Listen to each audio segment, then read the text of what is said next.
You might think you have a perfect body, strong, healthy, built to last. But then, after a long day of work, you hear a faint crack in your spine. You start to wonder, why do our backs tend to hurt after sitting too long? Why do most middle-aged people struggle with joint or bone problems? It feels strangely familiar. Because if you look closer, this isn't just about aging or bad posture. It raises a deeper question. Are these pains just accidents, or the price we pay for evolution? We stood upright, walked on two legs, and built a world of our own. But what's the bill that came with it? Could it be that our bodies were never truly perfectly designed? Let's find out right now. The first steps. In 1978, in the land of Tanzania, East Africa, there lies a place called Laetoli, about 45 kilometers south of the Olduvai Gorge. There, archaeologist Mary Leakey and her team made a discovery that stunned the world. On an ancient layer of volcanic ash, they found fossilized footprints, imprinted roughly 3.6 million years ago. These prints were made in wet ash, then perfectly preserved as new layers of ash settled on top over time. But the strange thing was, those footprints didn't belong to an ape. They were made by a small creature with a primate-like face, yet walking upright on two legs.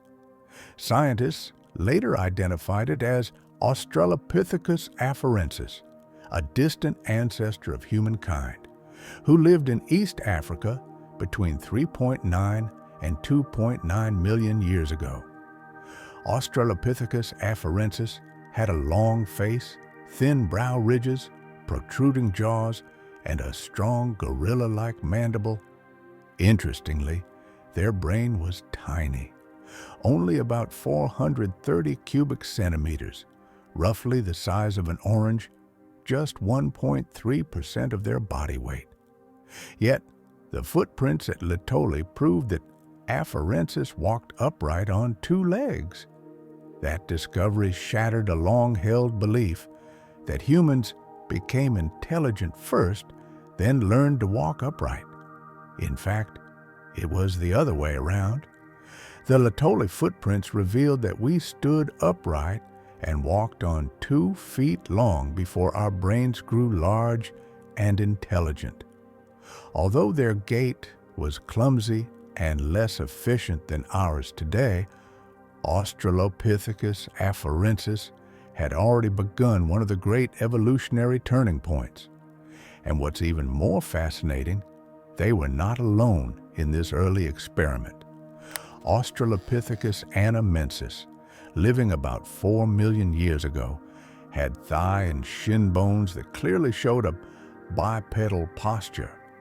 Tugenensis, about 6 million years ago, and even Sahelanthropus chadensis, more than 7 million years ago, were among the earliest candidates for upright walking.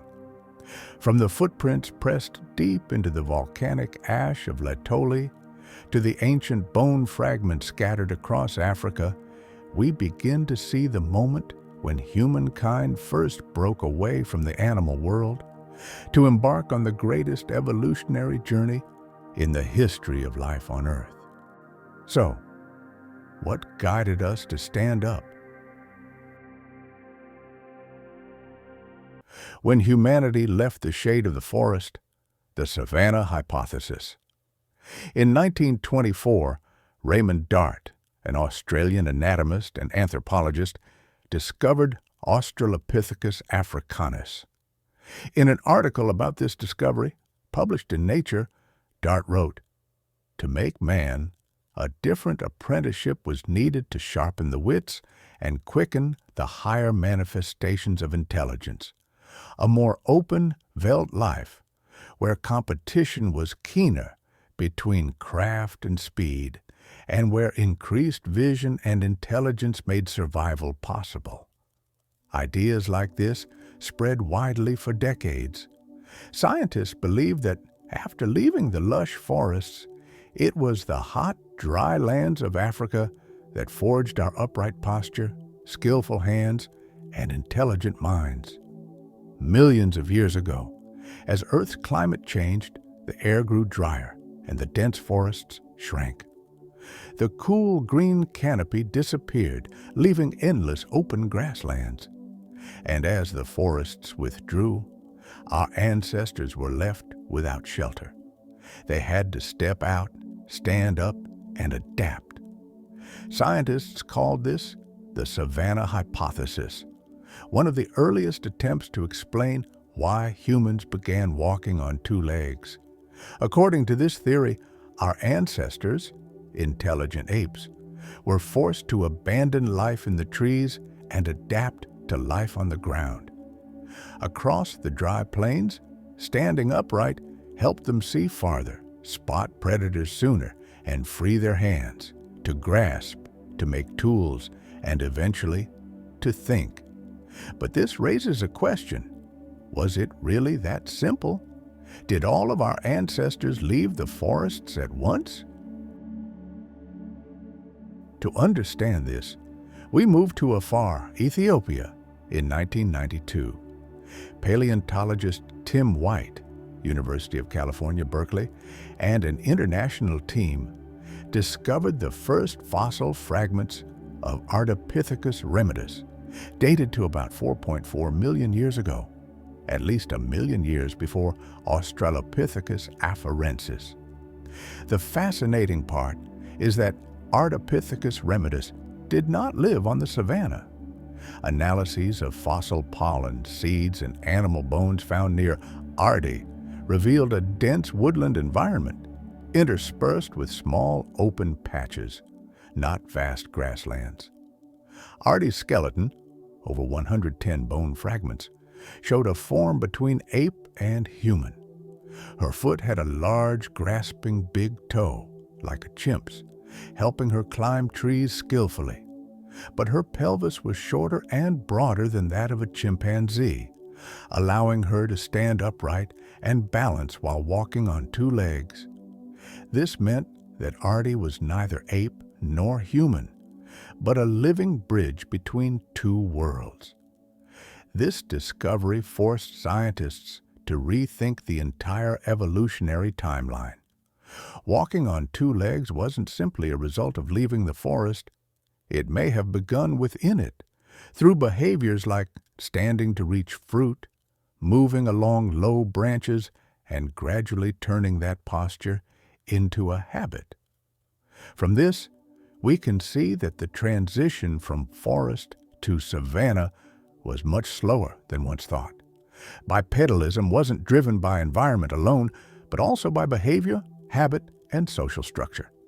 Today, the savanna hypothesis isn't dead. It's just understood in a more nuanced way.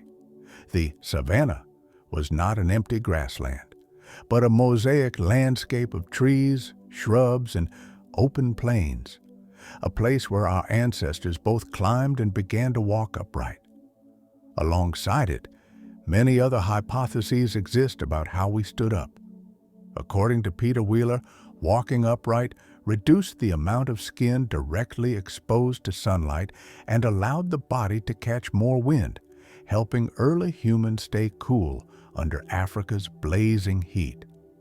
Meanwhile, modern research shows that humans walking on two legs use about 75% less energy than chimpanzees, proving that upright walking wasn't just an adaptation, but a major leap in survival efficiency.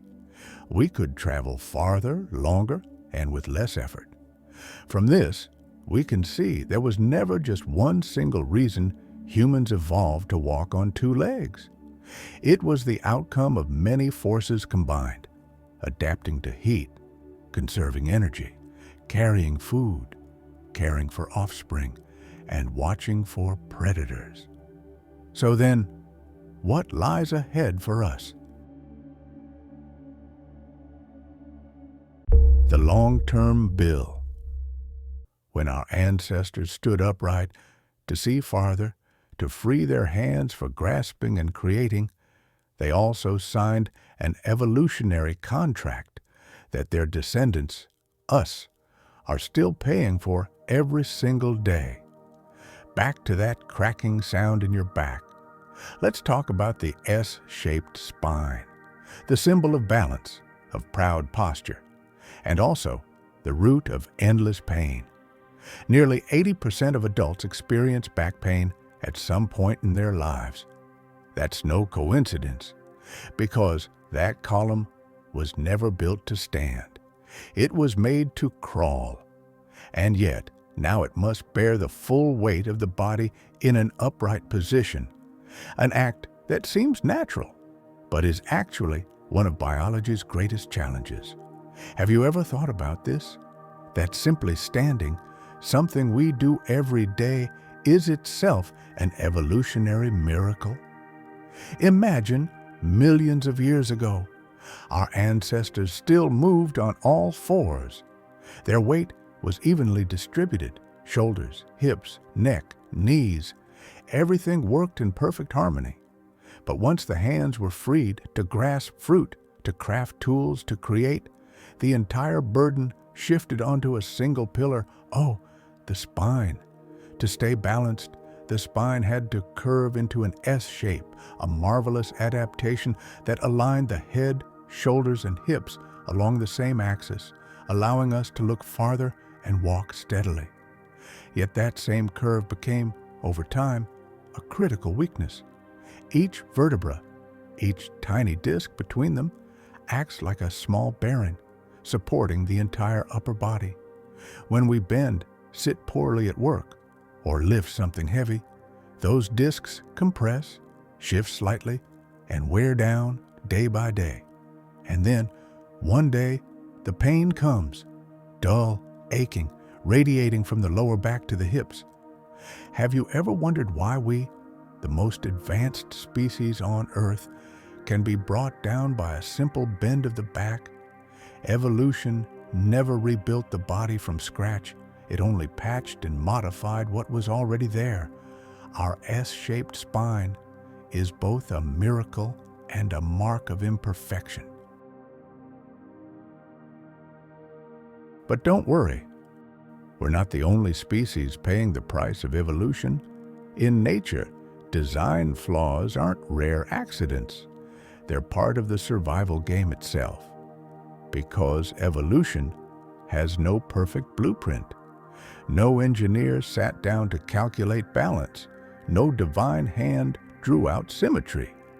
Nature is simply a patient tinkerer, experimenting through trial and error over millions of years, keeping only what's good enough to survive, even when it looks, frankly, a little ridiculous. Look at the peacock. Its magnificent tail, long, radiant, fanning out like a halo in courtship, is a symbol of beauty and pride. But that same beauty is also a curse. The grand tail slows the male down, makes flying harder, and turns it into an easy target among the trees. A single rustle of leaves, a glint of light, and a predator knows exactly where it stands. See? In the wild, the price of love can sometimes be death. Yet, without that extravagant tail, the male wouldn't be chosen by a mate, and his genes would vanish with him. So across thousands of generations, nature kept that tail. Not because it was logical, but because it was reproductively successful. Or take the saber-toothed tiger, a symbol of ancient power. Its long, curved fangs could pierce a prey's throat in one fatal bite. Yet those same fangs were its downfall. Too long, too fragile. They could snap with one hard blow, and once broken, the beast could no longer hunt. A slow, cruel death by starvation. Unfair, isn't it? A perfect weapon turned out to be a fatal flaw. In the end, nature doesn't create perfection. It creates persistence. Some designs are breathtaking but fragile, some mechanisms clever but risky, and some shapes awkward, like ours, yet astonishingly resilient. Evolution has no intention, no final goal. It's merely a process, natural selection, where traits that improve survival and reproduction are refined and passed down over millions of years. But the story doesn't end with the body. Standing upright made us more vulnerable and more visible. On the African plains millions of years ago, where leopards and hyenas lurked in the grass, every time our ancestors raised their heads, they exposed themselves to danger.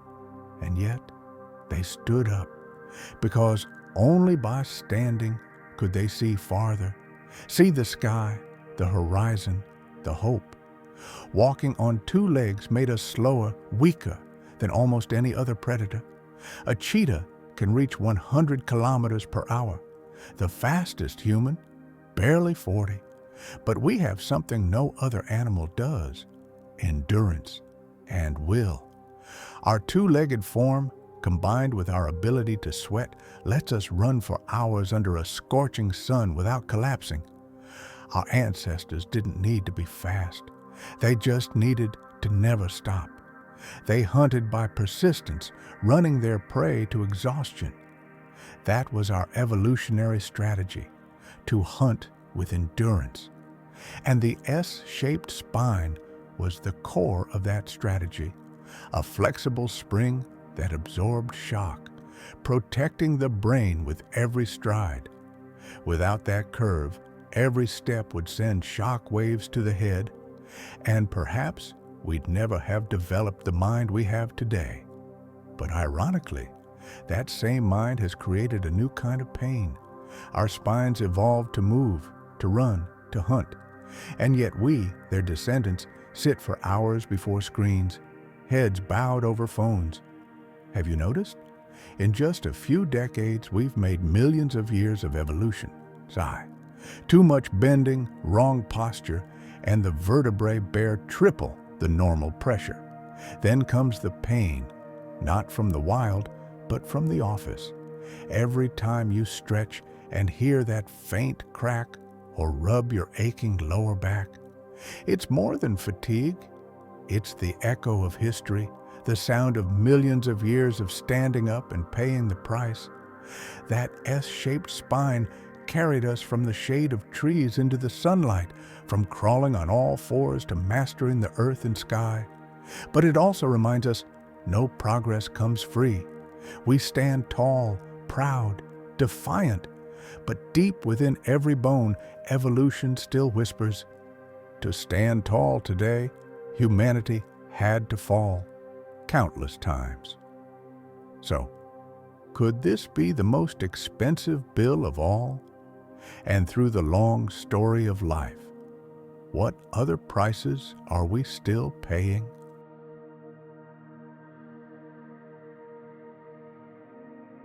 Childbirth and Intelligence. Perhaps the most painful, yet most beautiful chapter in the story of human evolution is this one.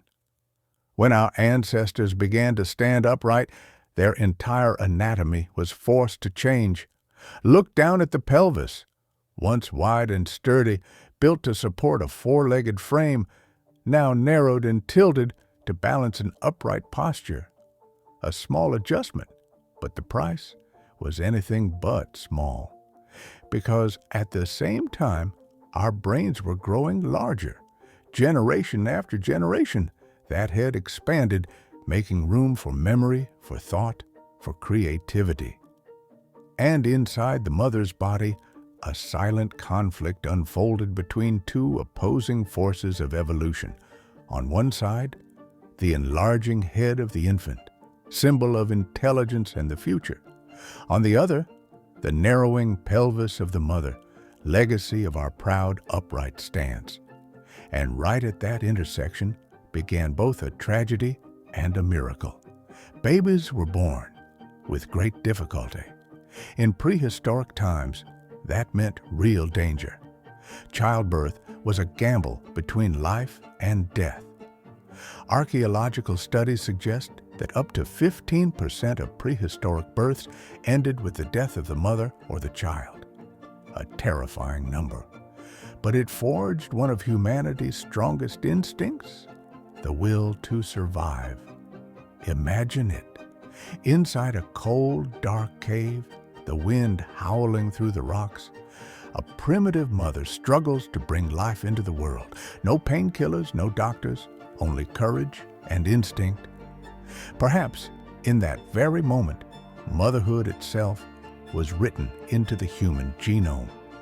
And yet, compared to almost every other species, human infants are the weakest of all. Look at a newborn fawn. Within hours, it can stand and run beside its mother, or a baby monkey. Within minutes, it clings tightly to her fur, swinging through the trees. But we, the so-called most intelligent species, are utterly helpless. We can't walk, can't feed ourselves, can't survive without someone's arms around us. That's not a flaw. It's the cost of intelligence. Because for our brains to grow that large, we had to be born early. Human infants enter the world before their brains are fully developed.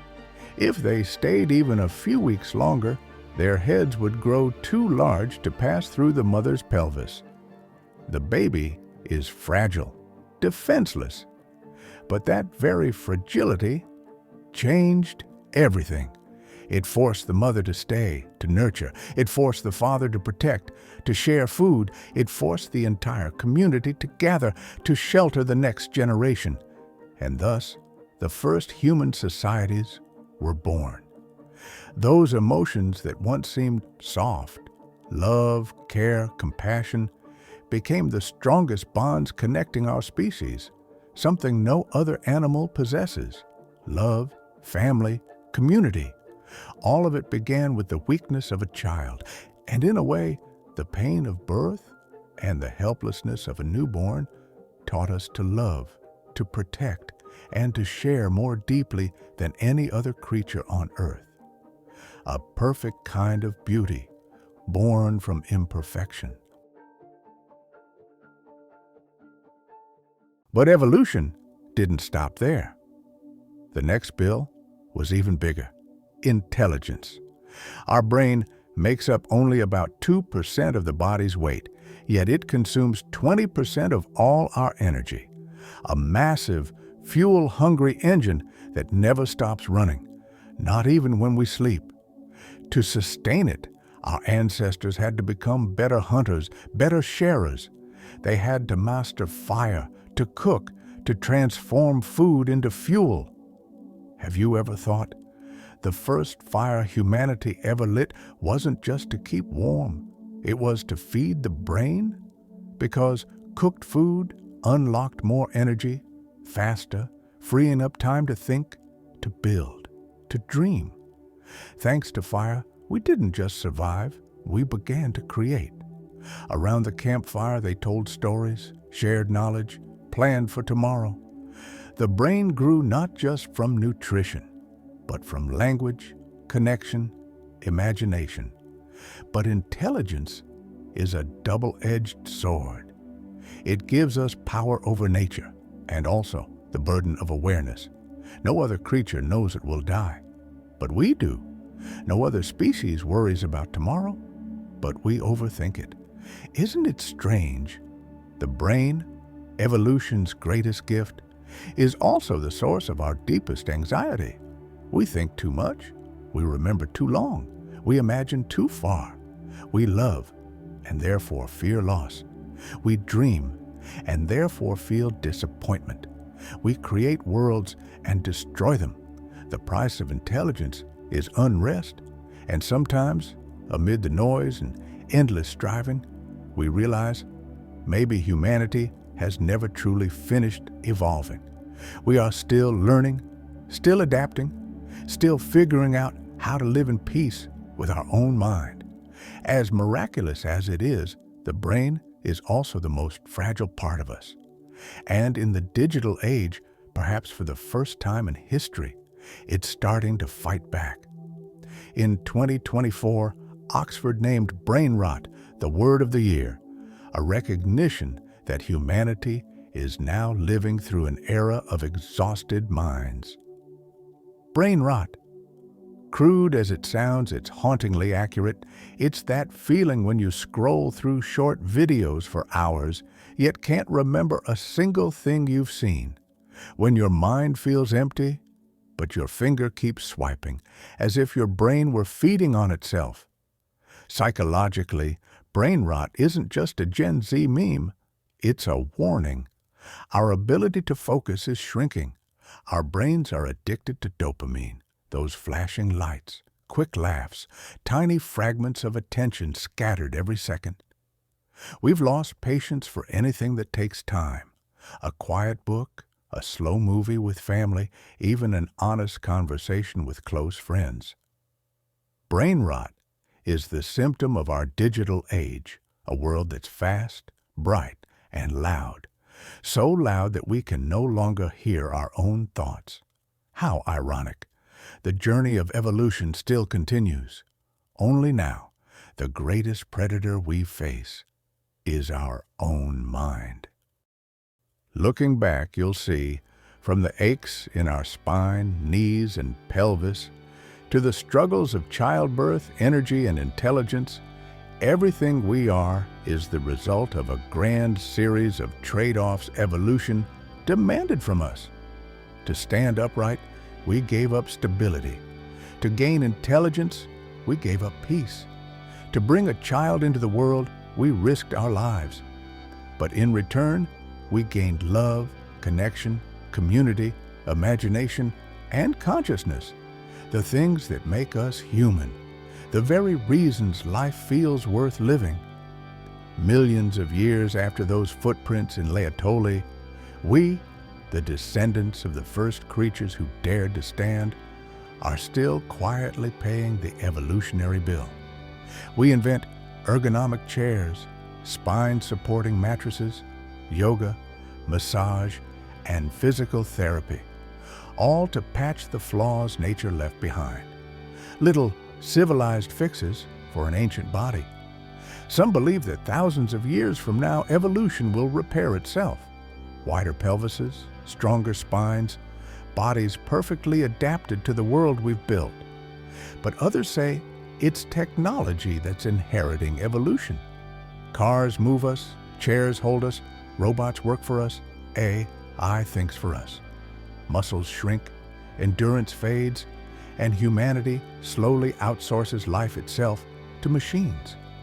So a quiet question lingers, simple but impossible to ignore. Are we still evolving, or are we devolving in a different way? Evolution never promised happiness.